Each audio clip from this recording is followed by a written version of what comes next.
பேரும் அல்லும்படி 6 முதல் 60% வரை ஆடி தள்ளுபடியுடன் சூப்பர் சரவணா ஸ்டோர்ஸ், சென்னை, மதுரை, கோவை. வணக்கம், இது அரண்சை. நான் தேவா பாஸ்கர். இந்த நேர்காணலில் தோழர் நாதன் அவர்கள். வணக்கம்.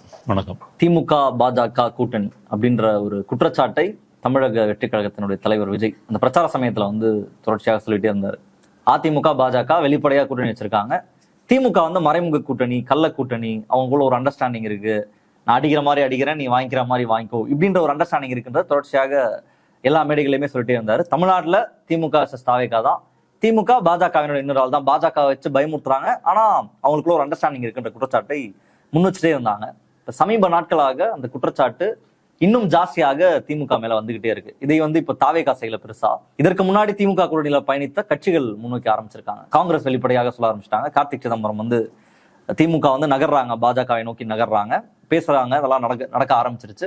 இது நல்லது கிடையாது அப்படின்றத கார்த்திக் சிதம்பரம் சொல்லியிருக்காரு. தொல் திருமாவளவன் அவர்கள் அவரும் திமுக பாஜக கூட்டணி வரலாம், அரசியல்ல வர்றதுக்கான வாய்ப்பும் இருக்குன்ற மாதிரி ஒரு இக்கு வச்சு அவங்க வர்றதுக்கான வாய்ப்பு இருக்குன்றத சொல்றாரு. வைகோவும் சொல்லிட்டாரு, திமுக பாஜக ஒரு அண்டர்ஸ்டாண்டிங்ல வந்துட்டு இருக்காங்க, பாஜக உள்ள அவ்வளவு பதவி வேறி திமுகவுக்கு எப்படியாவது அதிகாரத்திற்காக பாஜகவோட போறதுக்கான அந்த வேலையை தொடங்கிட்டாங்கன்னு அவரு. இன்னொரு பக்கம் யூடியூபை திறந்தாலே பல மூத்த பத்திரிகையாளர்கள் பலரும் திமுக பாஜக ஒரு அண்டர்ஸ்டாண்டிங்குள்ள வந்துட்டாங்க, ஒரு கூட்டணி வைக்க போறாங்கன்ற அந்த டாக்ஸ் வர ஆரம்பிச்சிருக்கு. ஏன் இந்த காலகட்டத்தில் இவ்வளவு அதிகமாக இந்த குற்றச்சாட்டு குறிப்பாக திமுக மேல வருது?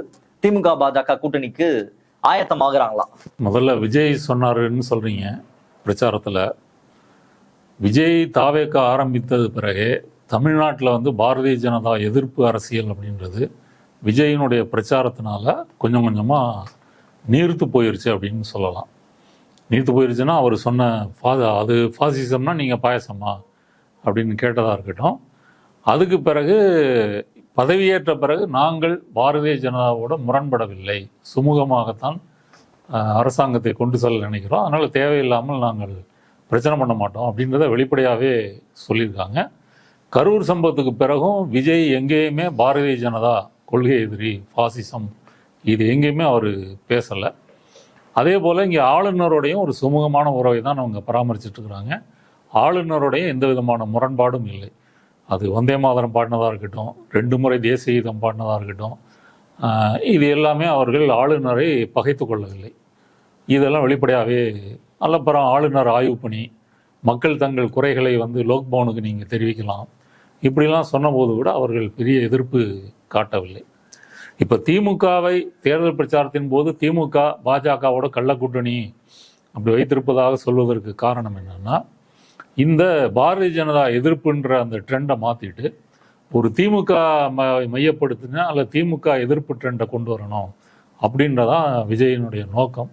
அந்த நோக்கத்தில் அவர் கணிசமாக வெற்றி பெற்றிருக்கிறார். அது இன்னொரு விதத்தில் மொழிபெயர்தான் அந்த அளவுக்கு தமிழக மக்கள் அரசியல் படுத்தப்படுவதற்கு பதிலாக அரசியல் மயத்திலிருந்து நீக்கப்பட்டிருக்கிறார்கள் அப்படின்னு சொல்லலாம்.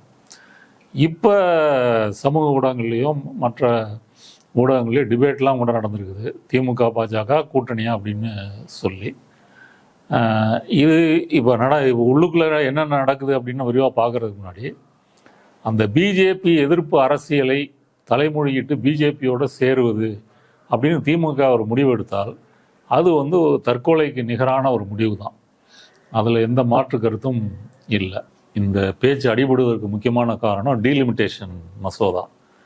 சரி, இந்த டீலிமிட்டேஷன் மசோதாவில் திமுக என்ன முடிவெடுக்க போகுதுன்றதை பேசிட்டோம். தென்னிந்தியாவுக்கு பிரதிநிதித்துவம் கிடைக்கலன்னா கண்டிப்பாக நாங்கள் எதிர்ப்போம். பிஜேபி அதில் என்ன கொண்டு வரப்போகுது நமக்கு தெரியல. ஆனால் என்ன கொண்டு வரக்கூடும் அப்படின்னு சொன்னால், வட இந்தியாவில் இந்தி பெல்ட்டில் தங்களுடைய ஆதிக்கத்தை அதிகப்படுத்துகின்ற விதத்தில் தான் அதை அணுகும். ஏன் அப்படின்னு சொன்னால், இந்தி பேசும் மாநிலங்கள்லாம் மக்கள் தொகை பெருக்கத்தை குறைக்கவில்லை. அப்போ அவங்களுடைய ரெப்ரசன்டேஷன் அதிகரித்தால் அதன் பிறகு தென்னிந்திய மாநிலங்களோ இவங்களுடைய தயவெல்லாம் தேவையில்லாமல் நேரடியாக தில்லியில் நீங்கள் ஆட்சி அமைக்கலாம், மத்திய அரசாக உருப்பெறலாம். இதுதான் அவங்களுடைய ஸ்ட்ராட்டஜி. அப்போ இந்து ராஷ்டிரா எல்லாத்துக்குமே அதுதான் கச்சிதமாக பொருந்துகிறது. அதை தியாகம் பண்ணிவிட்டு தென்னிந்தியாவுக்கு உரிய பிரதிநிதித்துவம், எல்லாருக்கும் ஒரே விதமான இப்போ ஏற்கனவே இருந்துகிட்டு இருக்கிற பிரதிநிதித்துவத்தை தான் கொடுக்க போகிறோம் அப்படின்னு சொன்னால் பிஜேபிக்கு அதனால் என்ன ஆதாயம்? இந்த கேள்வி வருகிறது. அதனால் பிஜேபி அப்படி ஒரு இதை முடிவெடுக்குமா?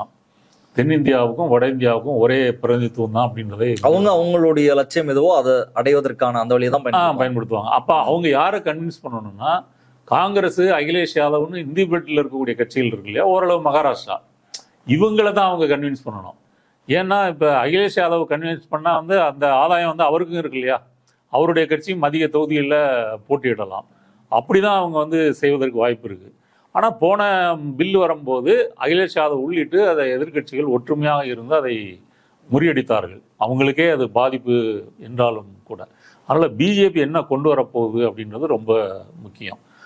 அதையும் சேர்த்து வைத்து தான் இந்த கூட்டணி பிரச்சனையை பரிசீலிக்க முடியும். இப்போ நீங்கள் சொல்கிறதுக்கான காரணம் அப்படின்றது, இவ்வளோ நாள் அவங்க வந்து எதை எதிர்த்து அரசியல் பண்ணிட்டு இருந்தாங்களோ, போன தேர்தலில் கூட டெல்லிக்கும் தமிழ்நாட்டுக்குமான போர்னு அவங்க சொன்னதிலிருந்து மாநில சுயாட்சியினுடைய உரிமைகளை பறிக்கிறது ஒன்றிய அரசு, இப்படி பல விஷயங்கள் சொல்லலாம். அது எல்லாத்தையும் தலைமொழியிட்டு நாங்கள் நேராக பிஜேபியினுடைய பாசிசத்தை ஏற்றுக்கொண்டு போகிறோம் அப்படின்னு திமுக போவாங்களா அப்படின்றது ஒரு கேள்விக்குறி. ஏன் அப்படின்னு சொன்னால், இந்த மோடி பதவிக்கு வந்தது பிறகு போனால் தற்கொலைக்கு சமம்னு நீங்கள் சொல்கிறதுக்கான காரணம் அப்படின்றது அதற்கான வாய்ப்பும் இருக்கும்னு எடுத்துக்கலாமா? அரசியல் எது வேணா சாத்தியம், அவருக்கான வாய்ப்பு இல்லைன்றதுனாலையும் எடுத்துக்கலாம். அதான் நான் தற்கொலைன்னு சொல்வதற்கு காரணம், ஒரு காலம் அவர்கள் போனாங்க அப்படின்னு சொன்னால் அவங்களுடைய அரசியல் வாழ்க்கை முடிந்து விட்டது அப்படின்னு தான் அர்த்தம். எதையும் நீங்கள் மக்கள் மத்தியில் சொல்லி நீங்கள் அதை கம்யூனிகேட் பண்ண முடியாது. இது பல பிரச்சனைகள் இருக்குது. இப்போ இந்த விவாதம் வருவதற்கு என்ன காரணம்?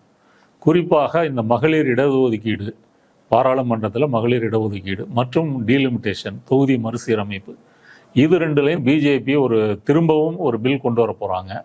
அந்த பில்லை திமுக ஏற்கனவே கொண்டு வந்தது ரிஜெக்ட் ஆயிடுச்சு. பாராளுமன்றத்தில் எதிர்கட்சிகள் ஓட்டு போட்டு அதை நிராகரிச்சிட்டாங்க. அதுக்கு 3/2 பங்கு வேணும். அவ்வளோ நம்பர்ஸ் வந்து பாஜக அப்பவும் இல்லை, இப்பவும் இல்லை. அப்படி இருக்கும்போது திமுக அதை ஆதரிக்கும் அப்படின்ற முறையில தான் இந்த பேச்சுக்கள். ஓகே, இப்போ இந்த பில்லை கொண்டு வராங்க. ஆமா, இதை திமுக ஆதரித்தால் அதில் வெற்றி பெறலாம், பாஜக வந்து அவங்களுடைய திட்டத்தில் வெற்றி பெறலாம். அதை ஒட்டி தான் இந்த விவாதமும் இப்போ எழுந்திருக்கு. இதை வச்சுதான் பலரும் பேசுறாங்க. இப்போ திமுக என்ன சொல்றாங்க அப்படின்னு சொன்னா, தென் மாநிலங்களை பொறுத்தவரை தொகுதி மறுசீரமைப்பில் தென் மாநிலங்களுக்கு உரிய பிரதிநிதித்துவம் வந்து இல்லை அப்படின்னு சொன்னால் நாங்கள் ஒரு காலம் இதை ஏற்றுக்கொள்ள மாட்டோம் அப்படின்றத தெளிவாக சொல்லியிருக்காங்க. அதாவது மக்கள் தொகை எண்ணிக்கைக்கு ஏற்ப நாடாளுமன்ற தொகுதிகள் எண்ணிக்கை அதிகரித்தால் அதில் அடி வாங்கிறது தென் மாநிலங்கள், ஆதாயம் அடைவது வட மாநிலங்கள். இது ஏற்கனவே இங்கே ஸ்டாலின் அந்த ஃபேர் டீலிமிட்டேஷன் கூட்டம் நடத்தின போது இதை வெளிப்படையாக இதை பற்றி மாநில முதல்வர்கள்லாம் வந்து ஒரு கூட்டம். அதனால் இப்போ திமுக வந்து தமிழ்நாடு மட்டும் இல்லை, தென்னிந்திய மாநிலங்களுக்கே அதற்குரிய பிரதிநிதித்துவம் வேணும், அது இல்லைன்னா நாங்கள் அதை ஏற்றுக்கொள்ள மாட்டோம் அப்படின்னு சொல்கிறாங்க. அடுத்தபடியாக நாடாளுமன்றத்தில் இந்த மசோதா கொண்டு வர போகிறாங்களா, கொண்டு வர்றதா இருந்தால் அதனுடைய நகல் என்ன, இது வந்து பொது வழியில் வைக்கப்படலை. இதை பற்றி ஹேஷியங்கள், ரூமர்கள், யூகங்கள் இதுதான் இருக்கே தவிர காங்கிரீட்டாக என்னன்றது வந்து ஒன்றிய அரசே இன்னும் முன்வைக்கலை. இது அவங்க சொன்னது. அப்படி சொன்னால்தான் எங்களுடைய நிலைப்பாடை நாங்கள் தெரிவிக்க முடியும். ஒரு கால் தென் மாநிலங்கள் கடந்த முறை என்ன நிலைப்பாடு சொன்னாங்க, எதனால் அந்த பேப்பர்லாம் எரிச்சாரு அப்போதைய முதல்வர் ஸ்டாலின் அவர்கள்? அடுத்து போன முறை எரிச்சது என்ன அப்படின்னு சொன்னால், இந்த பிரதிநிதித்துவம் என்பது வந்து 2011 சென்சஸ் இருக்கு இல்லையா, அதன் அடிப்படையில் கொடுக்க போறோம்னு சொன்னது. அப்படி கொடுத்துட்டீங்கனாலே தென் மாநிலங்கள் தங்களுடைய பிரதிநிதித்துவத்தை இழந்து வரும். அதனால இப்போ பொறுத்த வரைக்கும் என்னன்னு காங்கிரீட்டா அவங்க முன்வைத்தால் எங்கள் கருத்துக்களை சொல்ல முடியும்னு தெளிவாக சொல்லியிருக்கிறாங்க. இப்போ ஒரு கால் ஒரு கற்பனைக்காக வைத்துக்கொள்வோம், பாரதிய ஜனதா தென் மாநிலங்களுக்கு உரிய பிரதிநிதித்துவத்தை கொடுக்கிறது, வட மாநிலங்களுக்கும் இதே ரேஷியோவில் தான் கொடுக்குது. இப்போ என்ன ரேஷியோ இருக்கோ அதே ரேஷியோவில் தான் அவங்களுக்கும் எண்ணிக்கை உயர்வு கொடுக்கப்படுது. இப்போ சுப்ரியா சாலே அவங்க தேசியவாத காங்கிரஸ் மகாராஷ்டிரா, அவங்க என்ன சொல்லியிருக்காங்க அப்படின்னா இதே பாயிண்ட் தான் சொல்லியிருக்காங்க. எல்லா மாநிலங்களுக்கும் பாராளுமன்ற தொகுதிகளின் எண்ணிக்கையை 50% இன்க்ரீஸ் பண்ணிங்கன்னா நாங்கள் இதை ஆதரிப்போம்னு சொல்லியிருக்காங்க. 50%. இப்போ தமிழ்நாடு இப்போ 39, ஒரு 40ன்னு வச்சுக்கிட்டீங்கன்னா கூட 20 சேர்ந்து 60. இது போல் ஒவ்வொரு மாநிலங்களுக்கும் அது கூடுனா எல்லா மாநிலங்களும் அந்த விகிதாச்சார பிரதிநிதித்துவத்தை வந்து எம்பிஸ் எண்ணிக்கை மட்டும் ஜாஸ்தியாகும், ஆனால் ரேஷியோ வந்து அதே தான் இருக்கும் அப்படின்னு அவங்க சொல்லியிருக்காங்க. அப்போ இதை வைத்துக்கொண்டு தேசியவாத காங்கிரஸ் பிஜேபிக்கு போயிருமா அப்படின்ற முறையிலையும் பிரச்சாரம் பண்ணாங்க. இப்போ நேற்று வந்து அனைத்து கட்சி கூட்டம் நடக்குது. இன்னைக்கு பாராளுமன்றத்தின் மழைக்கால கூட்டத்தொடர் நடக்குது. இப்போ 11 மணி 12 மணிக்கு பாராளுமன்றத்தை ஒத்தி வச்சிருக்கிறாங்க. எதிர்க்கட்சிகள் பல ஒத்திவைப்பு தீர்மானங்களை கொடுத்துருக்காங்க. திமுக வந்து மேகேதாட்டு பிரச்சனைக்கு ஒத்திவைப்பு தீர்மானம் கொடுத்துருக்குறாங்க. மற்ற எதிர்க்கட்சிகள் வந்து இந்த ராமர் கோயில் நிதி முறைகேடு, நீட் பிரச்சனை, இந்திய மாலுமிகள் கல்ஃபில் செத்தது, நீட் பிரச்சனை, இது தொடர்பாக கொடுத்துருக்குறாங்க. பாராளுமன்றம் ஒத்தி வைக்கப்பட்டிருக்கு. இன்னைக்கு பாராளுமன்றம் எப்படி நடக்கணும், என்னென்ன பில்லு கொண்டு வரேன்னு சொல்லி நேற்று அனைத்து கட்சி கூட்டம் நடத்தினாங்க. அந்த அனைத்து கட்சி கூட்டத்தில் எதிர்க்கட்சிகள் வெளிநடப்பு செஞ்சுருக்காங்க, இன்க்ளூடிங் டிஎம்கே. எதுக்கு வெளிநடப்பு செஞ்சாங்க அப்படின்னு சொன்னால், திரிணாமுல் காங்கிரஸுக்கு மொத்தம் 28 எம்பி இருக்கிறாங்க.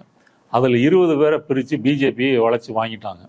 அந்த 20 பேரை தனி கட்சியாக, ஏதோ தேசியவாத கட்சி, ஏதோ ஒரு கட்சின்னு பேர், தேசியவாதம் இல்லை, ஏதோ தேசிய மக்கள் கட்சின்னு பேருன்னு நினைக்கிறேன், அந்த அவங்களுக்கும் ஒரு ரெப்ரசன்டேஷன் கொடுத்து கூட்டிருக்காங்க கூட்டத்துக்கு. இதை எதிர்க்கட்சிகள் எதிர்க்கிறாங்க. இந்த விவகாரம் பாராளுமன்ற சபாநாயகர் முன்னாடி நிலுவையில் இருக்கும்போது நீங்கள் எப்படி அவங்கள மதித்து கூப்பிடலாம், அப்போ குதிரை பேரத்தை ஊக்குவிக்கிறீர்கள் அப்படின்ற முறையில் நேற்று வாக் அவுட் பண்ணியிருக்காங்க. அதில் திமுகவும் உண்டு. இவ்வளோத்துக்கும் திமுக என்ன சொல்லுது அப்படின்னு சொன்னால், காங்கிரஸ் இருக்கின்ற இந்தியா கூட்டணியில் நாங்கள் இருக்க மாட்டோம், காங்கிரஸ் இல்லாத முறையில் தான் நாங்கள் எதிர்க்கட்சிகளுக்கு ஆதரவு கொடுப்போம். மாநில கட்சிகளுக்கு, குறிப்பாக மாநில கட்சிகளுக்கு, அதுவும் குறிப்பாக எதிர் கட்சிகளுக்கு, பிஜேபி அல்லாத எதிர்கட்சிகளுக்கு, சமாஜ்வாதி, திரிணாமுல், அந்த மாதிரி தாக்கரே, இதான் அவங்க வந்து சொல்லியிருக்காங்க. அப்போ நேற்று அவங்க வெளிநடப்பு செஞ்சதை வைத்து பார்க்கும் பொழுது அவர்கள் வந்து இந்த பிஜேபி ஸ்டாண்டில் இருந்து பின்வாங்கலை அப்படின்னு தான் தோணுது. இப்போ பிஜேபியோட கூட்டணி என்பது வேறு, இந்த மசோதாவை எதிர்க்கிறார்கள் ஆதரிக்கிறார்கள் என்பது வேறு. இப்போ போன முறை மசோதாவை வச்சு நம்ம ஜட்ஜ் பண்ண முடியாதா? முடியாது. ஏன் அப்படி முடியாது அப்படின்னு சொன்னால், அதற்கு உதாரணம் இடபிள்யூஎஸ் வரும்போது யாரெல்லாம் கொண்டு வந்தது பிஜேபி, ஆதரிச்சது யாரு? நேஷனல் பார்ட்டிஸ் ஆல்மோஸ்ட் எல்லாமே, காங்கிரஸ், கம்யூனிஸ்டுகள் எல்லாமே ஆதரிச்சிருக்கிறாங்க. இப்போ இன்னைக்கு தமிழ்நாட்டில் இருக்கிற இடபிள்யூஎஸ்க்கு யார் ஆதரவுன்னு கேட்டிங்கன்னா, பிஜேபி, காங்கிரஸ், கம்யூனிஸ்டுகள். யார் எதிர்க்கிறாங்க? திமுக, அதிமுக, மற்ற கட்சிகள் தானே எதிர்க்கிறாங்க. அப்போ அதில் அவர்கள் ஏன் இடபிள்யூஎஸை வந்து அவர்கள் ஆதரிச்சாங்க அப்படின்னு சொன்னால், நாம் இங்கே பேசுகிற ஒரு இடஒதுக்கீடு, பின்தங்கியவர்கள், ஒடுக்கப்பட்டவர்கள், இந்த மாதிரியான நரேட்டிவ் வந்து வட இந்தியாவில் தேசிய அரசியலில் 2ஆம் பட்சமாக இருக்குது. தேசிய அரசியலில் அங்கே மேல் சாதியினுடைய எண்ணிக்கை ஆதிக்கம் வந்து கணிசமாக இருக்கிறதுனால அதை சார்ந்து இவர்கள் இடபிள்யூஎஸை ஆதரிக்கிறாங்க. இப்போ கூட தனியாக கேட்கும்போது, தமிழ்நாட்டில் கேட்கும்போது காங்கிரஸோ கம்யூனிஸ்ட் தலைவர்களோ அதை வந்து போல்டாக எதிர்க்கிறது இல்லை, பூசி மழுகிற மாதிரியான காரணங்களை சொல்லி தான் இது பண்ணுறாங்களே தவிர, ஏன்னா தமிழ்நாட்டு சூழல் அப்படி. ஆனால் யூபிலேயோ அல்லது டெல்லியிலேயோ ஹரியானாலேயோ பேசும்போது அவர்கள் வெளிப்படையாகவே அதை ஆதரித்து சொல்கிறாங்க. ஆனால் இடபிள்யூஎஸ் அப்படின்றது ஏற்கனவே இருந்துகிட்டு இருக்க இடஒதுக்கீட்டை வந்து அதனுடைய பங்கை வந்து கேள்விக்குறியாக்குன்ற ஒன்று தான். அதனால் இதை வைத்துக்கொண்டு பாஜக கூட்டணிக்கு திமுக போகும். இவங்க சொல்கிறது என்னென்னா, பாஜக திமுக கூட்டணி வரும், திமுக எம்பிக்கள் அமைச்சராவார்கள், இந்த கூட்டணியை பற்றி தான் பேசிகிட்டு இருக்காங்க.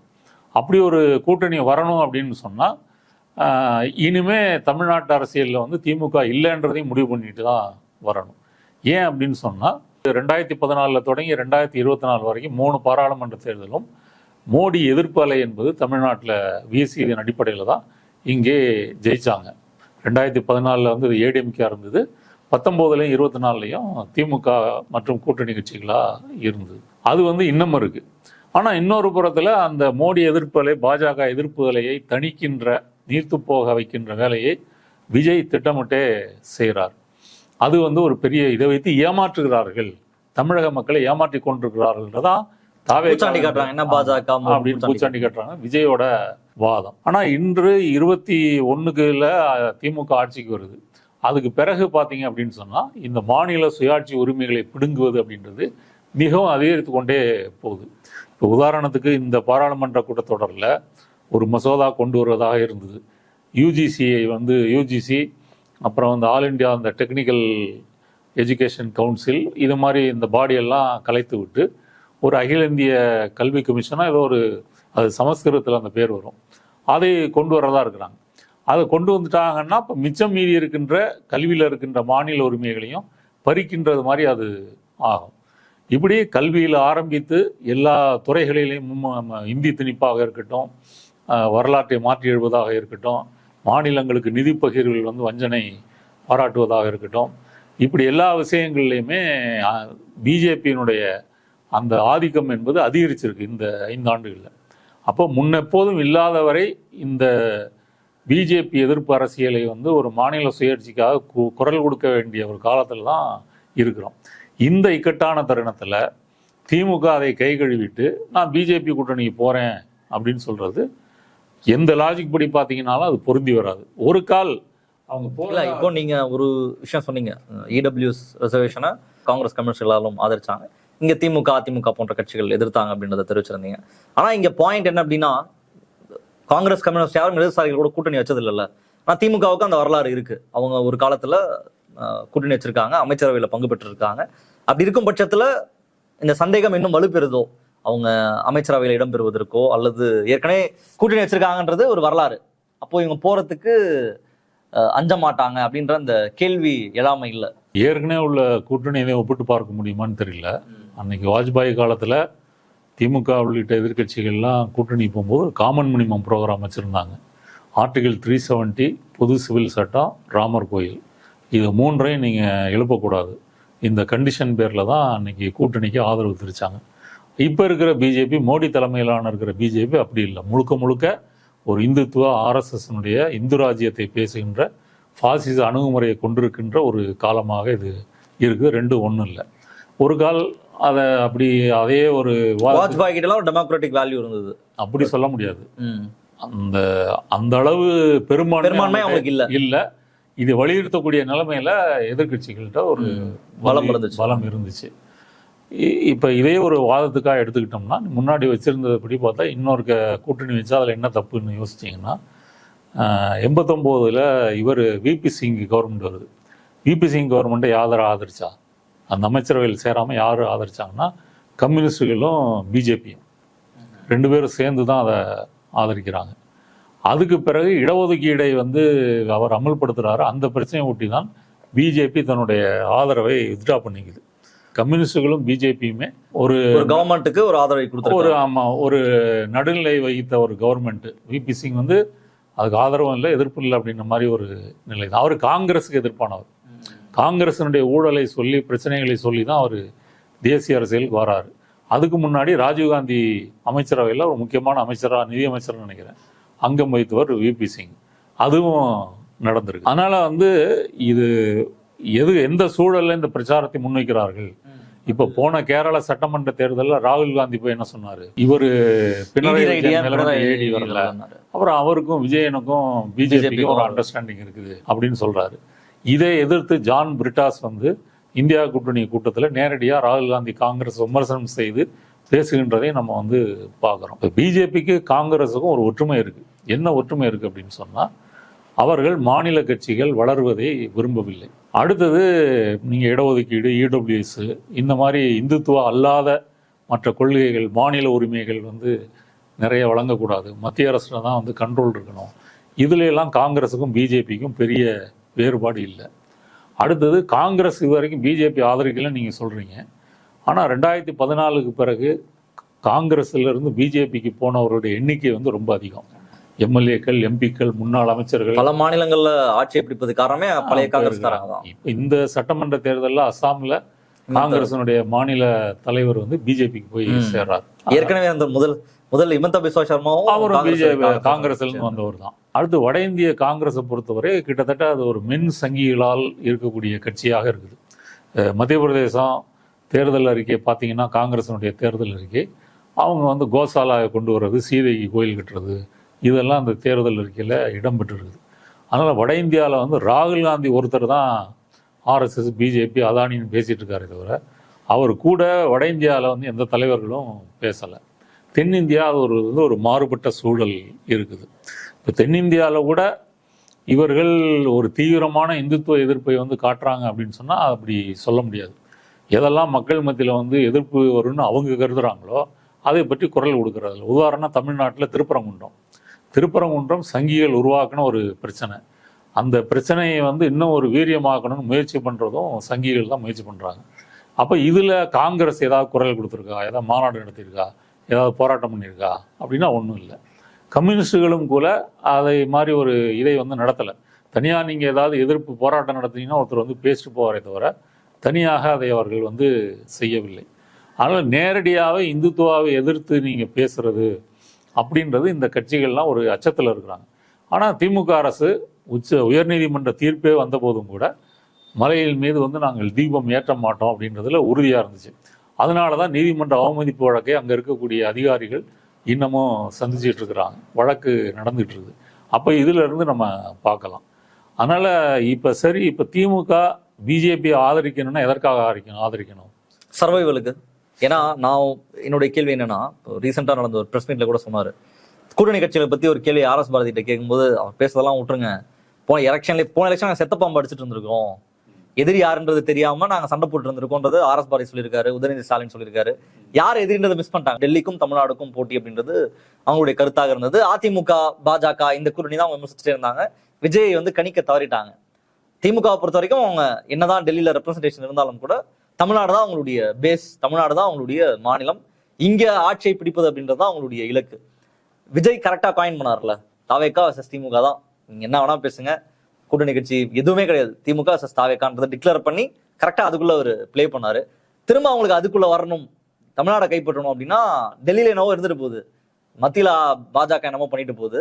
இங்க தமிழ்நாட்டுல இன்னைக்கு கூட விளாத்திக்குளம் எம்எல்ஏவை கைது பண்ணணும்னு சொல்லி காவல்துறை போய் இருக்குது. அனிதா ராதாகிருஷ்ணன் கைது செய்யப்பட்டிருக்காரு. திமுகவை ஆதரித்து பேசக்கூடிய பலரும் வந்து கைது செய்யப்பட்டு இருக்காங்க.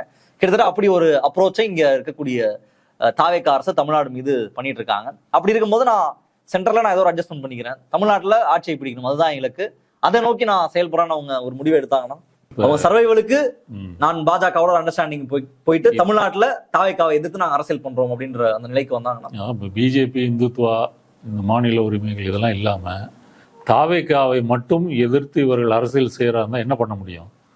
தாவேகாவினுடைய அரசியல் என்பது பொய் செய்திகளை உருவாக்குவது, அதை வந்து கீழ்மட்டம் வரைக்கும் கொண்டு போகிறதுக்கான ஒரு டிஸ்ட்ரிபியூஷன் நெட்வொர்க்கு ஸ்ட்ராங்காக வச்சுருக்குறாங்க.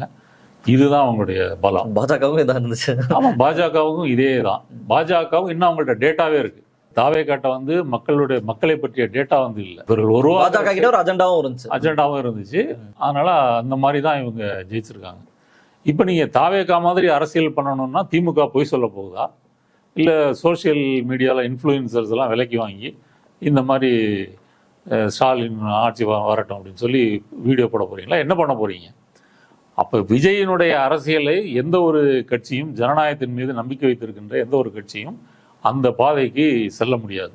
அது நேர்மறையாக போய் மக்கள்கிட்ட பேசி எப்படி இவர்கள் ஆட்சியை பிடிச்சிருக்காங்க. இப்போ விஜய் வந்து முதலமைச்சராக இருக்கிறாரு. அவர் முதலமைச்சராக இருப்பதற்கு அவருடைய தகுதி என்ன ஒன்றும் கிடையாது. அவர் ஒரு 30 வருஷம் சினிமாவில் ஒரு ஸ்டாராக இருந்திருக்கிறாரு. அதை வைத்துக்கொண்டு நான் நல்லவன்னு சொல்கிறாரு. தீய சக்தி திமுகன்னு சொல்கிறாரே தவிர அதில் என்ன தீய சக்தி, அதற்கான தரவுகள், காரணங்கள், ஆதாரங்கள், ஆவணங்கள் இதே தான் முன் வச்சிருக்கிறாரா? ஒன்றும் இல்லை. போகிற போக்கில் மேலோட்டமாக அடிச்சு விடுறது. இப்போ கூட சிடி நிர்மல்குமார் அந்த பழனி நிலப்பிரச்சனை இருக்கு இல்லையா, அது பேசும்போது என்ன சொல்கிறாரு, இப்போ பாருங்கள், இது 100 கோடி ரூபாய் இது நடந்திருக்குது, நாங்கள் வெளிப்படையாக விசாரணையெல்லாம் அறிவிச்சிருக்கோம், சிபிசிஐடி விசாரிக்கிறாங்க. ஆனால் இது முதல் முறை நடக்கலை. அது 5 ஆண்டு திமுக ஆட்சி காலத்தில் நிறைய இது மாதிரி நடந்திருக்கு. மக்கள் அது மாதிரி இருந்தால் புகார் கொடுங்கன்றாரு. ஏதாவது நடந்திருந்தால் அதை வெளியே சொல்லணும், ஆதாரங்களே முன்வைக்கணும். இந்த பத்திரிகை ஆமாம். அப்போ இதை பொதுமைப்படுத்துறது இருக்கு இல்லையா, இதுதான் அவங்களுடைய அரசியல். அதனால் தாவேகா வழியில் அரசியல் செய்யணும்னா உங்களுக்கு வந்து அந்த மாதிரி ஒரு நட்சத்திரம் வேணும், விஜய் மாதிரி ஒரு நடிகர் வேணும். இனி உதயநிதியெல்லாம் போய் சினிமாவில் நடிக்க வச்சு நீங்கள் 20 வருஷம் அவரை ஸ்டார் ஆக்கி கொண்டு வர முடியுமா? முடியாது. அப்போ மக்களை பொறுத்தவரை ஒரு சினிமா கவர்ச்சி, ஒரு மாயை இதில் விழுந்திருக்கிறாங்க. அடுத்து விஜய் சொல்கிற மேலோட்டமான கருத்துக்களை உண்மைன்னு சொல்கிறாங்க. அந்த பட்ஜ் டைலாக்னால தமிழ்நாட்டில் ஒரு பெரிய மாற்றம் வந்து விட்டதாக கருதுகிறாங்க. எதையும் அதை சீர்தூக்கி ஆராய்ந்து அப்படிப்பட்ட அப்ரோச் வந்து இல்லை. இது வந்து தமிழ்நாட்டு மக்களுடைய ஒரு பின்தங்கிய நிலையை காட்டுகிறது. அப்போ இந்த பின்தங்கிய நிலையில் போட்டி போட்டுட்டு ஒரு கட்சி வந்து நான் அதை செய்கிறேன் அப்படின்னு செய்ய முடியாது. இன்றைக்கி ஆதரவு கொடுத்துட்ருக்கிற கம்யூனிஸ்டுகளோ விசிகாவோ இவர்களெல்லாம் அது மாதிரி செய்ய முடியுமா? அவங்க ஏதாவது ஒரு கான்ட்ராவர்சி வந்தால் அதை சொல்லாமல் இருக்கலாம். அதில் விஜயோ தாவேகாவோ குற்றம் சாட்டாமல் அமைதி காக்கலாமே தவிர அதை ஆதரிக்க முடியாது. அப்படி ஒரு இக்கட்டு இருக்குல்ல. அதனால் விஜய் பாணியில், தாவேகா பாணியில் திமுக வந்து அது செய்ய முடியாது. செய்கிறதுக்கு நினைச்சாலும் அவங்களுக்கு அது வாய்ப்பு இல்லை. அப்போ நீங்கள் எதை பேசுவீங்க? விஜய்க்கு ஆட்சி செய்ய தெரியல, திட்டங்கள் சரியில்லை, அதை நிறுத்திட்டா இது பண்ணிட்டாரு திமுக எதுல ஸ்ட்ராங்கா இருக்கோ அதுல அதை ஸ்ட்ராங்கா ஃபைட் பண்ணாதான் திமுக சர்வைவ் ஆக முடியும். நான் ஏற்கனவே சொன்னது போல இப்ப விஜய் வந்து இங்க ஸ்ட்ராங் ஆயிட்டு இருக்கிறாரு, இங்க திராவிட இயக்கத்தை அழிச்சிட்டு இருக்கிறாரு அப்படின்னு சொன்னா அது பிஜேபியோட பிளெஸிங்ஸ் வந்து அதுல பின்னாடி வந்து இருக்கு. அவர்கள் இதை விரும்புகிறார்கள். அவங்க ஏற்கனவே அதிமுகவை காலி பண்ணிட்டு அந்த இடத்துக்கு வரணும்னு முயற்சி பண்ண கட்சி தான் பிஜேபி. இன்றைக்கு அதிமுக தானாக காலியாகிட்டு இருக்குது. திமுகவை வீழ்த்த வேண்டிய வேலை விஜய் செஞ்சுட்டாருன்னா அது பிரச்சனை இல்லை. இது வீழ்ச்சி அடைஞ்ச பிறகு நம்ம திரும்ப அண்ணாமலையை ஒரு வருஷத்துக்கு பிறகு கொண்டு வந்து வந்துடலாம். இப்போ பாஜக நினைத்தால் விஜயை அடக்குவது அப்படின்றது பெரிய பிரச்சனை இல்லை. ஒரு 4 கேஸை போட்டு 4 பேரை உள்ளே தூக்கி வச்சா முடிஞ்சு போச்சு. நீங்கள் கரூர் சம்பவம் நடந்து அதுக்கு பிறகு வந்து போலீஸ் எஃப்ஐஆர் எல்லாம் ஃபைல் பண்ண பிறகு எல்லாம் தலைமுறை ஆயிட்டாங்கல்ல. புஷி ஆனந்த், நிர்மல்குமார், கட்சியே ஆமாம் ஒன்றுமே செய்யாத ராஜ்மோகன் கூட பயந்து தலைமுறை ஆகிட்டார். விஜய் வந்து வீட்டில் போய் முடங்கிட்டார். இதுதான் அவங்களுடைய தலைமை பண்பு. இப்படி இருக்கிற கட்சியை வந்து முடிக்கணும்னு நினச்சா பிஜேபியால் முடிக்க முடியாதா? அப்போ அவங்க ஒரு நேரம் விட்டு வச்சிருக்கிறாங்க. நான் செய்ய வேண்டிய வேலையை நீ செய்கிற, அப்புறம் வந்து அப்படின்னு ஒரு டீல் பேசியிருக்காங்கன்னு கூட சொல்லலாம். இவர்கள் பிஜேபி எதிர்க்காமல் இருப்பதற்கும் அதுதான் வந்து காரணம். அதனால் எப்படி யோசிச்சு பார்த்தாலும் அப்படி ஒரு தற்கொலை பாதைக்கு வந்து போடுவதற்காக திமுகவுக்கு முதல்ல ஆப்ஷனே இல்லை. அப்படி ஒரு கால் நம்ம வாதங்களை எல்லாம் பொய்யாக்குகின்ற விதத்தில் அவர்கள் போயிட்டாங்க அப்படின்னு சொன்னால் அது வன்மையாக கண்டிக்கத்தக்கது. தமிழக மக்களுக்கு செய்யப்படுகின்ற ஒரு துரோகம். இவ்வளோ நாள் நீங்கள் எதை பேசி போராடி இருந்தீங்களோ அது இன்னும் அதிகமாக பேச வேண்டிய காலத்தில் அதை மறுத்துட்டு நீங்கள் போகிறீங்கன்ற அர்த்தம் தான் ஆகும். இதனால் உங்களுக்கு தமிழ்நாட்டில் உங்களுடைய செல்வாக்கு கூடிருமானா கூடாது. தேசிய அளவில் திமுக ஸ்டாலின்னா ஒரு செல்வாக்கு இருக்குது. எதை வச்சு இருக்குது? இந்த 3 பாராளுமன்ற தேர்தலில் பிஜேபி இங்கே ஜெயிக்க முடியல. அதாவது ஸ்டாலின் வந்து இந்த மாதிரி சமூக நலத்திட்டங்கள் பிஜேபி எதிர்த்து இங்கே ஒரு ஆட்சி அரசியல் பண்ணிட்டு இருக்கிறாரு, ஒரு முக்கியமான தலைவர் அப்படின்ற முறையில் இருந்துச்சு. இன்னைக்கு இப்போ திமுக தோத்த பிறகு கூட திரிணாமுல் காங்கிரஸ் போல வந்து திமுக வந்து கட்சி பலவீனமாயிரல. அவங்களும் தோத்துருக்காங்க. ஆனால் தோத்த பிறகு கட்சியை உடைக்கிற வேலையை உடைச்சு காலி பண்ணிட்டாங்க. இங்கே அது மாதிரி செய்ய முடியல. அதிமுக காலி ஆயிடுச்சு. இப்போ 47 எம்எல்ஏக்கள் இருக்கிற அதிமுகவில் 6 பேர் ரிசைன் பண்ணி போயிட்டாங்க. அந்த மாதிரி கூட திமுகவில் வந்து நடக்கலை. அப்போ கட்சி இன்னும் கட்டுக்கோப்பாக தான் இருக்குது. அப்போ அதை மேலும் அதை கட்டுக்கோப்பாக வைத்திருந்து முன்னேறுவதற்கு அவர்கள் இருக்கின்ற ஒரே ஆப்ஷன் சரி, விஜய் பாஜகவோட கூட்டணி வைத்திருக்கின்றார், அதை அம்பலப்படுத்தி பாஜகவை அம்பலப்படுத்தி அப்படி அரசியல் செய்கிறதான் சரியாக இருக்குமே தவிர இந்த ரூட்டில் போனாங்க அப்படின்னா அவங்க செய்யவும் முடியும். ஒரு கால் அப்படி போயிட்டாங்கன்னா அவங்க அரசியல் தியாயத்தோட முடிஞ்சுது. நீங்கள் சொன்னது போல் அந்த அதிகாரம் அந்த மாதிரி ஒரு சில காம்ப்ரமைஸ் பண்ணிட்டு இருக்கலாம். அதுவும் கூட எப்போ 2029 வரைக்கும் தானே. அதுக்கு பிறகு என்ன செய்வாங்க? அப்போ அதனால் வந்து நீங்கள் ஒரு எதிர்காலம் ஒரு 10-15 வருஷம் அப்படின்னு பார்த்தீங்கன்னாலும் இது இந்த கணக்கு நல்ல வயபிள் ஆப்ஷன் கிடையாது. அதனால் நம்மை பொறுத்தவரை இந்த காரணங்களை சொல்கிறோம். இதை மீறி திமுக அப்படி முடிவெடுக்குது அப்படின்னு சொன்னால் அதை கண்டித்து பேச போகிறோம், அதை அம்பலப்படுத்த போகிறோம். இதனால நம்மளுடைய ஸ்டாண்ட் ஒன்றும் மாற போகிறது இல்லை. ரைட் தோழர், நிறைய முக்கியமான விஷயங்களை முன்னெச்சரிக்கீங்க. குறிப்பாக இன்னைக்கு இருக்கக்கூடிய அரசியல் காலகட்டத்தில் எதையுமே நம்மளால கான்கிரீட்டாக சொல்ல முடியாது. இந்த எலெக்ஷன் ரிசல்ட்ஸ் நமக்கு சொன்னது அதுதான். பல முக்கியமான விஷயங்களை முன்னெச்சரிக்கீங்க. மக்கள் பார்த்து என்ன சொல்லலாம் பார்ப்போம். இன்றைய தினம் நிகழ்ச்சியில் கலந்து உங்களுக்கு கருத்து பகிர்ந்ததுக்கு ரொம்ப நன்றி. நன்றி. மற்ற சந்திப்போம். நன்றி, வணக்கம். ஆதிரை புத்தக வடிவில் திரைக்கதை புத்தகத்தை பெற டிஸ்கிரிப்ஷனில் உள்ள எண்ணிற்கு வாட்ஸ்அப் செய்யவும். தள்ளுபடி அத்தனை பேரும் அள்ளும்படி 6 முதல் 60% வரை ஆடி தள்ளுபடியுடன் சூப்பர் சரவணா ஸ்டோர்ஸ், சென்னை, மதுரை, கோவை. அரண்சை நண்பர்களுக்கு வணக்கம். அரண்சை ஊடகம் சுயேட்சையாக இயங்குவதற்காகவே உருவாக்கப்பட்டது. நாம் செய்கிற வேலை உண்மையிலேயே மக்களுக்காக செய்கிறோம் என்பதை நீங்கள் நம்பினால், வாய்ப்பு இருந்தால் இந்த ரேசர் பே QR கோடுக்குள்ளே நீங்கள் வந்து அதை ஸ்கேன் பண்ணி எங்களுக்கு உங்களால் இயன்றதை விருப்பம் இருந்தால் ஆதரவு தெரிவிக்கலாம்.